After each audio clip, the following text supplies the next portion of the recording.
आज हम आपको बताते हैं साधु होने की निशानी। देखिए, साधु होने का मतलब यह कतई नहीं है कि आप भगवा चोला धारण कर लें, साधु स्वभाव से भी होता है। देखिए, ये आपकी लाइफ लाइन, ये माइंड लाइन, ये हार्ट लाइन और ये लक लाइन। अब किसी की हथेली में फर्स्ट फिंगर से ऐसे एक रेखा निकली है, ये रेखा निकली। ये अगर ऐसा वर्ण किसी की हथेली में बना हुआ है, ध्यान से देख लीजिएगा, ये दो मुख शुरुआत में भी हो सकता है, दो मुख अंत में भी हो सकता है। दो मुख का मतलब क्या होता है? हस्तरेखा शास्त्र कहता है कि कोई भी रेखा दो मुख हो जाती है, दो मुख होकर के शुरू होती है या दो मुख होकर के खत्म होती है, तो उसका प्रभाव दो गुना हो जाता है। सीधी सीधी सरल सरल बात बताता हूं आपको। मेरी हर संभव कोशिश रहती है क्योंकि आपको सरल से सरल भाषा में बताया जाए ताकि आपके समझ में आ जाए। मेरा मूल यही है समझाने का। अगर ऐसा वर्ण बन जाता है तो ऐसे लोग साधु स्वभाव के होते हैं। यह नहीं है कि वो सन्यासी हो जाएंगे। साधु और सन्यासी में बहुत अंतर है। सन्यास का मतलब होता है कि जो बड़ रिश्ते हैं उनको छोड़ करके अध्यात्म का राह पकड़ लेना, और साधु का मतलब होता है मन में सादगी होना, सरलता होना, वो साधु होता है। तो ये वो योग है। ऐसे लोग बहुत सरल होते हैं, बहुत साधु स्वभाव के। कहते हैं ना कि साधु स्वभाव का है। साधु स्वभाव वही होता है कि निर्विघ्न, छल कपट से दूर, सरलता सा जीवन जीने वाला, ये वो इंसान होता है। ऐसे लोग बहुत सरल सा जीवन है। हाँ, मैं आपको सन्यासी बता देता हूं।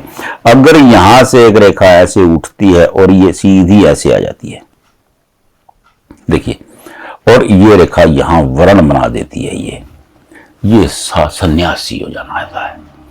ऐसे लोग साधुत्व सन्यास को धारण कर लेते हैं। ये दूसरा विषय है। तो मैं सरल स्वभाव की बात बता रहा था आपको। अगर यही रेखा, अब आप देखिए, ये रेखा ऐसे निकले और ऐसे निकले और ये यूं हो जाए, तो ये साधुत्व का काम करने वाले होते हैं, मतलब परोपकार करने वाले होते हैं। ऐसे लोग जो कुछ भी होता है उसे अपना जो सामर्थ्य से भी ज्यादा लोगों पर खर्च करने वाले हो जाते हैं। ये उच्च श्रेणी हो जाती है। और ऐसे लोगों की लाइफ, ऐसे लोगों को ना आपने अनेक लोगों देखे होंगे जिनको पैसे से कोई मतलब नहीं। आप उनको कहेंगे कि धन, वो चुप हो जाएंगे, वो प्रतिकार भी नहीं करेंगे, वो आपकी किसी बात को काटेंगे भी नहीं। क्यों? क्योंकि उनको इन चीजों से मतलब नहीं, वो ऊपर उठ चुके हैं इससे। तो ये वो निशान है जो इंसान को छल कपट, धन, लोभ, लालच, इन चीजों से ऊपर ले जाता है। ये बहुत शानदार निशान होता है। ये जिन लोगों की हथेली में होता है वो अत्यंत सुखी होते हैं। वो कहते हैं ना कि जब आए संतोष धन, सब धन धुरी समान। तो ये वो वाला धन है।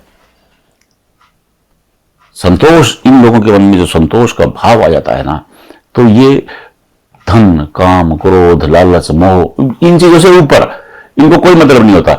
सामान्यतः किसी से बात भी नहीं करते हैं ज्यादा, क्योंकि आजकल सामान्य व्यक्ति यही बातें करता है कि मैंने प्लॉट लिया, मैंने जमीन ली, मैंने गाड़ी ली, मैंने गोल्ड लिया। आज समय वो ही है। लेकिन जब ये निशान होगा, उसे आम आदमी की इन चीजों से कोई मतलब नहीं रह जाता है। आप इनके आगे सोने की ईंट रख दो तो भी ये गुजर जाएंगे, क्योंकि इनके लिए वो मायने नहीं रखता है। ये वो निशान है। अब आप अपने हथेली में देखिए, आप चेक कर लीजिए अपने परिवार में कि ये निशान है। मैंने आपको 3 निशान बताए हैं, तो तीनों को चेक करके देख लीजिए। अगर ये निशान है तो गजब के निशान है, ये बहुत शान के निशान है। ऐसे लोग बहुत सुखी होते हैं। और कमाल की बात देखिए, ऐसे लोगों को ना तो कभी धन की परेशानी होती है और ना शरीर की परेशानी होती है, और ना इनको झंझटें परेशान करती हैं। जो छोटे छोटे जाते हैं ना, प्रॉब्लम्स आ जाती हैं, ये क्योंकि इनका कोई मतलब ही नहीं होता उन चीजों से। तो ये अति उत्तम योग बन जाता है। इसे भी एक तरह के साधु ही कहते हैं।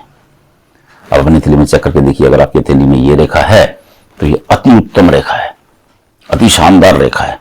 मिला करके देख लीजिए। नहीं मिला पा रहे हैं, हमारे पास भेजिए, हम आपको बताएंगे। राधे राधे।